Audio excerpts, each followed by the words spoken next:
நம்முடைய தியானத்திற்கென்று கர்த்தர் கொடுத்த திருவசனம் மத்தேயு 11:28. வருத்தப்பட்டு பாரம் சுமக்கிறவர்களே, நீங்கள் எல்லாரும் என்னிடத்தில் வாருங்கள், நான் உங்களுக்கு இளைப்பாறுதல் தருவேன். எனக்கு அருமையானவர்களே, நம் அருள்நாதர் இயேசு நமக்கு தந்த மிகப்பெரிய வாக்கு தத்தங்களுக்குள் இது மிக முக்கியமானதா. ஒருவேளை நான் உங்கள் ஒவ்வொருவரையும் தனித்தனியே விசாரிப்பேனானால் ஒவ்வொருவரும் ஒரு கவலையை சொல்வீர்கள்.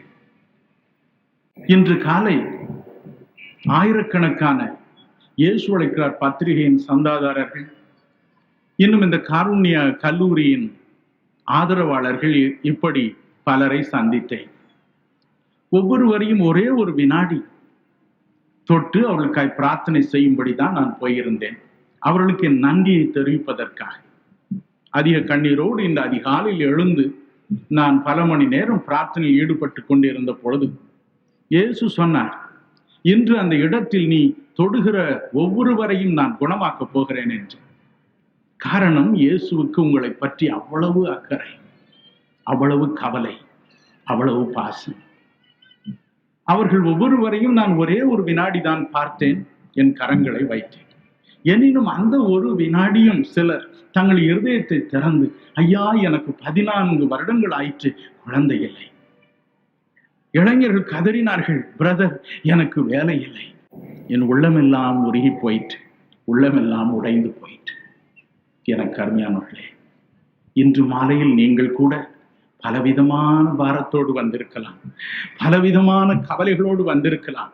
ஆனால் இயேசு சொல்கிறார், வருத்தப்பட்டு பாரம் சுமக்கிறவர்களே, நீங்கள் எல்லாரும் என்னிடத்தில் வாருங்கள், ஒருவர் பாக்கி இல்லாமல் வாருங்கள், நான் நிச்சயமாய் உங்களுக்கு இளைப்பாறுதல் தருவேன், சமாதானத்தை தருவேன். எத்தனை இனிமையான ஒரு வாக்கு பாருங்கள். நம்முடைய உள்ளத்தில் பாரத்தை ஏற்படுத்தும் சில காரியங்களையும் அதற்கு கர்த்தர் தரும் பரிகாரத்தை சில வினாடிகள் பார்த்து நாம் பிரார்த்தனைக்குள் செல்வோம். முதலாவதாக சங்கீதம் 38:3-4 வசனங்களை வாசிக்க கேட்போம். உமது கோபத்தினால் என் மாம்சத்தில் ஆரோக்கியமில்லை, என் பாவத்தினால் என் எலும்புகளில் சௌக்கியமில்லை. என் அக்கிரமங்கள் என் தலைக்கு மேலாக பெருகிற்று, அவைகள் பார சுமையை போல என்னால் தாங்கக்கூடாத பாரம் ஆயிற்று. என் அக்கிரமங்களின் தலைக்கு மேலாக பெருகி பெரிய பார சுமையாக மாறிவிட்டது என்று பக்தன் சொல்கிறான். நான் சிறு பையனாய் இருந்த பொழுது தீப்பெட்டி படம் சேர்ப்பது எனக்கு ஒரு பெருத்த ஹாபி. ஒரு நாள் என்னுடைய நண்பன் வீட்டிற்கு போயிருந்தேன். அவன் மிகுந்த சந்தோஷத்தோடு எவ்வளவு படம் சேர்த்து வைத்திருந்தேன் என்று காண்பித்தான். எனக்கு ஒரே கோபமாகிவிட்டது. என்னடா, நம்மளும் சேர்க்கிறோம் இவ்வளவு நாள், இந்த பையன் எவ்வளவு சேர்த்து வச்சிருக்கான். அன்னைக்கு ராத்திரிலாம் தூக்கம் இல்லை. ஒரு திட்டம் போட்டேன். அடுத்த நாள் காலையில பள்ளிக்கூடம் போகும் பொழுது அவங்க வீட்டுக்கு போனேன். அவன் எனக்கு முன்னே பள்ளிக்கூடத்துக்கு கிளம்பி போயிட்டான். அவங்க அம்மா எங்கேயோ உள்ள ஏதோ வேலை செய்துக்கிட்டு இருந்தாங்க. பேசாம அந்த தீப்பெட்டி படம் ஒட்டி வைத்திருக்கிற நோட்டை எடுத்து என் பைக்குல போட்டு ஒரே ஓட்டமா ஓடிவிட்டேன். சிறுவர்களுக்கு பெரிய மகிழ்ச்சி, பிரதரே திருடி இருக்காரியா, நம்ம செய்தா என்ன. நான் அடிக்கடி பிரசங்கத்துல சொல்றது உண்டு, பிஎஸ்சியில 2 தடவை கோட்டை அடிச்சு 3வது தடவை தான் பாஸ் பண்ணேன். இதை வாலிபர்கள் கூட்டத்துல பேசினா வாலிபர்களுக்கு ரொம்ப சந்தோஷம். அவரே 3வது தடவை தானே பாஸ் பண்ணியிருக்காரு, பரவாயில்ல, நமக்கு 3 சான்ஸ் இருக்கு. வீட்டுல அப்பா அம்மா கேட்டா, அட, அவரே ஆனானப்பட்ட பிரசங்கியாரே 3வது தடவை தான் பாஸ் பண்ணாரு, என்ன அவசரம் இப்போங்கிறாங்க பசங்க. அதுக்காக சொல்லல, தீப்பெட்டி படத்தை திருடி விடாதீங்க நாளைக்கு. போய் பள்ளிக்கூடத்துக்கு போனேன். வழக்கம் போலதான் அந்த பையில கொஞ்சம் 2 இட்லி போட்ட ஒரு டிஃபன் கேரியரு, கணக்கு நோட்டு, அந்த நோட்டு அது இருக்கு. ஆனா அன்னைக்கு பாருங்க, அது ரொம்ப கனமா இருக்குது. எனக்கு மனசு வேற பக்கு பக்குன்னு அடிக்குது. யாராவது கிளாஸ் ரூம்குள்ள வந்தா அந்த பையன் தான் வந்து என்ன முறைக்கிறது மாதிரி இருக்கு. சாயந்தரம் ஒரே தலைவலி ஆயிப்போச்சு, தலை வெடிக்கிற மாதிரி ஆயிப்போச்சு, பயம், திகில். உடனே வாத்தியார்ட்ட சொல்லிட்டு வீட்டுக்கு ஓடி போயிட்டேன். பாருங்க, சின்னம் சிறு தவறு, சின்னம் சிறு அக்கிரம செயல் ஒரு பாரத்தை கொண்டு வருகிறது. நாட்கள் செல்ல செல்ல இந்த பழக்க வழக்கங்கள் நம்மில் அதிகமாகிக் கொண்டே போகிறது. முடிவு என்ன ஆயிற்று? என் உள்ளத்தின் ஆழத்தில் சமாதானம் இல்லை, சந்தோஷம் இல்லை. 11/2/55 அன்று வாழ்க்கை கசந்தது. என் அக்கிரம சுமைகள் என் தலைக்கு மேலாக பாரத்தை உண்டு பண்ணின, பெரும் பாரமாய் தோன்றின. ஆகவே என்ன செய்தேன்? இனி இதை சுமக்க முடியாது, நான் தண்டவாளத்தில், ரயில் தண்டவாளத்தில் விழுந்து சாகலாம் என்றுதான் புறப்பட்டு போனேன். எனக்கு அருமையானவர்களே, அக்கிரம சுமை மனதில் ஒரு பாரத்தை உண்டு பண்ணுகிறது, உள்ளத்தில் இளைப்பாதல் இல்லாமல் போகிறது. நல்ல வேளையாக என்னுடைய சித்தப்பா ஒரு வாழ்க்கையில் குறுக்கிட்டார். சிலுவையில் தொங்கிய இயேசுவை பற்றி எனக்கு சொன்னார். ஏன் இயேசு சிலுவையில் தொங்கினார் என்று கேட்டேன்.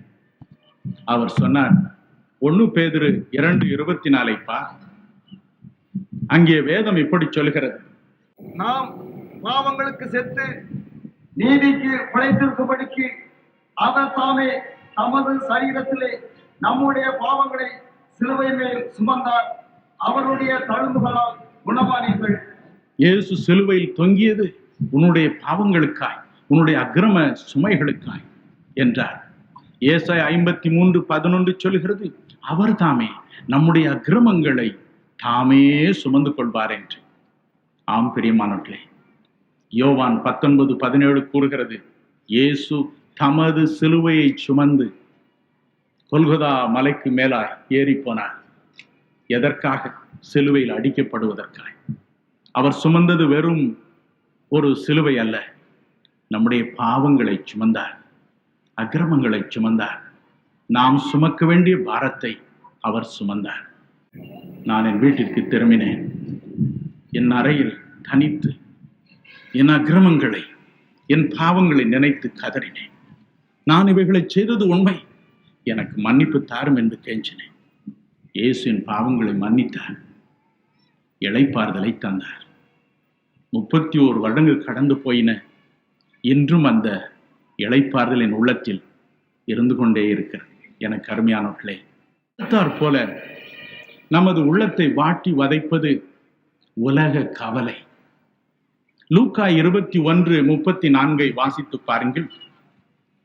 உலக கவலைகள் உங்கள் உள்ளத்தை பாரப்படுத்தாதபடி பார்த்துக் கொள்ளுங்கள் என்று இயேசு சொன்னார். உங்கள் இருதயங்கள் பெரும் தெண்டியினாலும் வெறியினாலும் லௌகீக கவலைகளினாலும் பாரம் அடையாதபடிக்கும், நீங்கள் நினையாத நேரத்தில் அந்த நாள் உங்கள் மேல் வராதபடிக்கும் எச்சரிக்கையாயிருங்கள். உலக கவலைகள் பாரதமாக நம்முடைய உள்ளத்தை அழுத்துகிறது அல்லவா? மத்தேயு 6:25-31 இந்த 2 வசனங்களில் இயேசு சொன்னார், மனிதன் எதை குறித்து கவலைப்படுகிறான்? எண்ணத்தை உண்போம், எண்ணத்தை குடிப்போம், எண்ணத்தை உடுப்போம் என்று கவலைப்படுகிறான். அடுத்து மத்தேயு 6:34 நாளைய தினத்தை குறித்து கவலைப்படுகிறான். எனக்கு வர வேண்டிய ப்ரமோஷன் வருமா? நான் கட்ட வேண்டிய இந்த தவணை தொகையை நான் கட்ட முடியுமா? நாளைக்கு என் பிள்ளைக்கு 21 வயது ஆகிவிட்டால் திருமணத்திற்கு என்ன செய்வது? நாளை நாளை நாளை என்று நாம் கலங்குகிறோம். லூக்கா 10:41 சொல்லுகிறது, அநேக காரியங்களை குறித்து கவலைப்படுகிறோம். அநேக காரியங்களை குறித்து, நமக்கு வேண்டாத காரியங்களை குறித்தும் சில சமயங்களில் நாம் கவலைப்படுகிறோம். உதாரணமாக, கனடா தேசத்திலே பலர் திருமணம் செய்யாமல் வாழ விரும்புகிறார்கள் இப்பொழுது. ஏனென்று கேட்டால், ஐயா, அணுகுண்டு யுத்தம் ஒருவேளை வந்துவிடும், வந்தால் நமக்கு குழந்தைகள் இருந்தால் அந்த குழந்தைகள் மடிவதை நேரில் பார்க்க நேரிடும், ஆகவே திருமணம் செய்யாமலே இருந்து விடலாம் என்று. எப்பொழுது அணுகுண்டு யுத்தம் வருவது, எப்பொழுது இவர்களுக்கு குழந்தைகள் அதிலே சிக்கி சாவது, இப்படியெல்லாம் அவர்கள் யோசித்து யோசித்து கவலைப்பட்டு கொண்டிருக்கிறார் அநேக காரியங்களை குறித்து. உலக கவலை உள்ளத்தை நெருக்குகிறது. எனினும் பிரியமானவர்களே, இந்த கவலைகளுக்கு நாம் தப்புவதும் இயலாத காரியம் அல்லவா? வேதம் சொல்லுகிறதே, நீதிமொழிகள் 10:15, ஏழையின் வறுமை அவனை கலங்க பண்ண, ஏழையின் பற்றாக்குறை அவனை கலங்க பண்ண. What shall I do? பணம் இல்லாத பொழுது நாம் என்ன செய்ய போகிறோம்? 1963 எனக்கு ஸ்டேட் பேங்க்ல ப்ரமோஷன் வந்தது ஆபீசராக. அதிக சந்தோஷம் எனக்கு. ஆனால் அடுத்து ஆர்டர் வந்தது, உன்னை குண்டூருக்கு போட்டு இருக்கிறோம் என்று. குண்டூர் போனேன், 3 மாதம் இருந்தேன். உடனே கோயம்புத்தூர் என்றார். கோயம்புத்தூர் போனேன், சில மாதம். உடனே அங்கிருந்து இன்னொரு இடம், 1.5 மாதம், 2 மாதம், 3 மாதம் என்று ஊர் ஊராக சுற்றி அலைந்தோம். முடிவு என்ன? ஏராளமான கடன். ஒவ்வொரு ஊரிலும் போய் ஏராளம் பணம் கொடுத்து வீடு எடுப்போம், 1.5 மாதத்தில் காலி பண்ண வேண்டும். அந்த பணம் போனதுதான். கடைசி எனக்கு எஞ்சியது என்ன? கடன். இந்த கடனை கொடுத்து தீர்க்க 3 வருஷம் ஆயிற்று. 1963 67 வரை ஒரே பண கஷ்டம், வறுமை. எனக்கு இருந்ததெல்லாம் 4 பேண்ட் தான். என் மனைவி அதை தைத்து தைத்து தைத்து கொடுப்பார். டோபியிடம் போடவும் பணம் இருக்காது. ஆகவே நாங்களே வீட்டில் துவைத்துக் கொள்வோம். பரிதாபமான நிலை. ஏழையின் வறுமை அவனை கலங்க பண்ணும். பண கஷ்டம் என்றால் எனக்கு நன்றாக தெரியும். நான் அதை வெறுக்கிறேன். சில மாதங்களுக்கு முன்பு நான் பத்திரிகையில் வாசித்தேன். காலிக்கட், கோழிக்கோடு என்ற இடத்தில் எக்ஸ்பிரஸ் ரயில் ஒன்று வேகமாய் போய்கொண்டிருந்தது இரவில். திடீரென்று டிரைவருக்கு கையும் காலும் ஓடவில்லை. நடுங்கினார், திகைத்தார். காரணம், ரயில் தண்டவாளத்திற்கு எதிரே ஒரு மனிதன் ஓடி வந்து கொண்டிருந்தார். அடுத்தபடியாக அவனுடைய மனைவி கையில் ஒரு குழந்தையோடு ஓடி வந்து கொண்டிருந்தார். அடுத்தபடியாக 4 குழந்தைகள் தண்டவாளத்தில் தாண்டி குதித்தார்கள். ரயில் இன்ஜின் அவர் மீது மோதியது, நசுக்கி கூழாக்கியது. அவள் எழுதி வைத்திருந்தார், வறுமை எங்களை வாட்டுகிறது. எனவே குடும்பமாக தற்கொலை செய்து கொள்ள தீர்மானித்து விட்டோம். குடும்பமாக. நான் யோசித்து பார்த்தேன். ஒருவேளை தகப்பன் குதிக்க தீர்மானித்திருக்கலாம், தாய் குதிக்க தீர்மானித்திருக்கலாம் கை குழந்தையோடு. மற்ற 4 குழந்தைகள் தங்கள் உயிர் போகும் என்று தெரிந்தும் எப்படி அந்த ரயில் இன்ஜினுக்கு முன்பதாக குதித்தார்கள் என்பதை யோசித்து பார்த்தேன். எப்படித்தான் இந்த பிள்ளைகளை சாக துணியும்படி செய்தார்களோ யோசித்து பார்த்தேன். வறுமை கொடியது, வறுமை கொடியது. இதற்கு இயேசு இளைப்பாறுதல் தருவேன் என்று சொல்கிறாரே, முடியுமா அவரால்? 2 கொரிந்தியர் 8ஆம் அதிகாரம் 9ஆம் வசனம் சொல்கிறது, அவர் மிகுந்த ஐஸ்வர்யம் உடையவராய் இருந்தும் நமது நிமித்தம் மிகுந்த தரித்திரராய் மாறினார். மிகுந்த ஐஸ்வர்யம் உடையவராய் இருந்தும் வானமும் பூமியும் அதில் நிறையும் அவருடையது என்று சொல்லப்பட்ட பொழுதிலும் நமது நிமித்தம் மிகுந்த தரித்திரரானார். ஆகவே தரித்திரம் என்றால் அவருக்கு தெரியும். நம்மை ஐஸ்வர்யவான்கள் ஆக்கும் படிக்கு அவர் தரித்திரரானார் என்று வேதம் சொல்லுகிறது. கலங்காதிரை ஐயா, எப்படி இதற்கு வழி? வறுமைக்கு தப்பும் வழி என்ன? வேலையில்லா திண்டாட்டத்திற்கு தப்பும் வழி என்ன? இயேசுவே சொன்னார் மத்தேயு 6:33, முதலாவது தேவனுடைய ராஜ்யத்தை அவருடைய நீதியும் தேடுங்கள், அப்பொழுது நீங்கள் கலங்குகிற இவைகள் எல்லாம் உங்களுக்கு நிச்சயமாய் கூட கொடுக்கப்படும். அவர் சொன்னதே. லூக்கா 6:38 இயேசு சொன்னார், கொடுங்கள், அப்பொழுது உங்களுக்கு கூட கொடுக்கப்படும். நாம் தெய்வ பயத்தோடு தேவனுடைய ராஜ்யத்திற்குரியவளை நாடி நீதியின் பாதையில் நடந்து அதோடு கூட இறைவனுடைய காரியங்களுக்கு தாராளமாய் கொடுத்து தரித்திரருக்கு கொடுத்து தான தர்மம் கொடுத்து வாழ்ந்தார். நாம் கொடுத்ததையெல்லாம் அவர் திரும்ப கொடுப்பார். 10 மடங்கு கொடுப்பார், 1000 மடங்கு கொடுப்பார். ஆதியாகமம் 26:12 விதமாய் வாசிக்கிறோம். ஈசாக்கு என்று தேவனுக்கு பயந்த ஒரு மனிதன் விதை விதைத்தான். தேவன் அதை 100 மடங்கு விளைய செய்தார் என்று. அவனுக்கு விளைய செய்தவர் உங்களுக்கு விளைய செய்ய மாட்டாரா? எனக்கு அருமையானவர்களே, முதலாவது தேவனுடைய ராஜ்யத்தையும் நீதியும் தேடுங்கள், அப்பொழுது இவைகள் எல்லாம் உங்களுக்கு நிச்சயமாய் கூட கொடுக்கப்படும். கொடுங்கள், அப்பொழுது உங்களுக்கு கொடுக்கப்படும் என்றார். நம் இருதயத்தை கொடுப்போம், வாழ்வை ஆண்டவர் கொடுப்போம், தெய்வ பக்தியுடன் நடப்போம், அவர் சொன்ன பாதையில் நடப்போம். அதை தவிர அவர் வேறு ஒன்றையும் கேட்கவில்லை. நம்முடைய வருமானத்தின் ஒரு பகுதியை ஆண்டவருக்கென்று, அவருடைய சேவைக்கென்று, அவருடைய ஆலயத்திற்கென்று நாம் கொடுப்போம். அதை 10 மடங்கு திரும்ப கொடுப்பாரா? சில நாட்களுக்கு முன்பு விஜயவாடா என்ற இடத்திலிருந்து ஒரு ஏழை குடும்பம் என்னை பார்க்க வந்தது. அவர்கள் சொன்னார்கள், ஐயா, கடலை மிட்டாய் செய்து விற்று நாங்கள் பிழைத்து வருகிறோம். அந்த வியாபாரத்தில் பெருத்த நஷ்டம். வீடு ஒன்று கட்டினோம், கடன். அந்த வீட்டிற்குள்ளே இருந்த 40,000 ரூபாய் விலை பெரும் மதிப்புள்ள நகைகள் எல்லாம் ஒரே நாளில் திருடர்கள் கையில் அகப்பட்டு பறிபோயிற்று. எல்லாவற்றையும் இழந்து விட்டோம். மிகுந்த கண்ணீரோடு செய்வதறியாது நாங்கள் சென்னைக்கு உங்களை தேடி வந்தோம். கண்ணீரோடு ஜெபித்து அனுப்பினீர்கள்.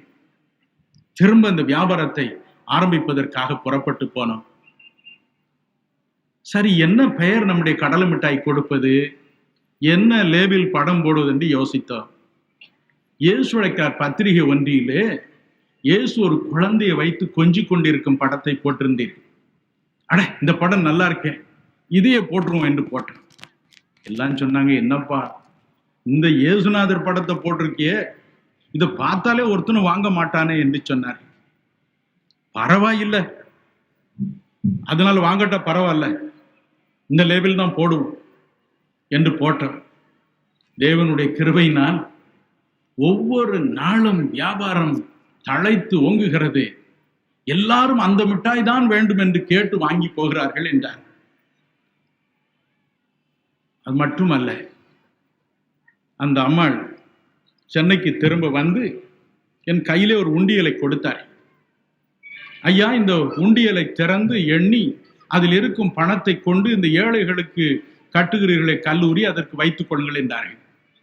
அல்லது இந்த சிறப்பு ஊழியத்திற்கு, வானொலி ஊழியத்திற்கு, மற்ற ஊழியத்திற்கு வைத்துக் கொள்ளுங்கள் என்றார்கள். என்னுடைய பொக்கிஷதார் அதை உடைத்து பார்த்தார். அதில் 1300 ரூபாய் இருந்தது. அம்மா, இந்த ரூபாய் எப்படி உங்களுக்கு கிடைத்தது என்று கேட்டேன். நீங்களே கஷ்டத்தில் இருக்கிறீர்களே, எப்படி சேர்த்தீர்கள் என்று கேட்டேன்.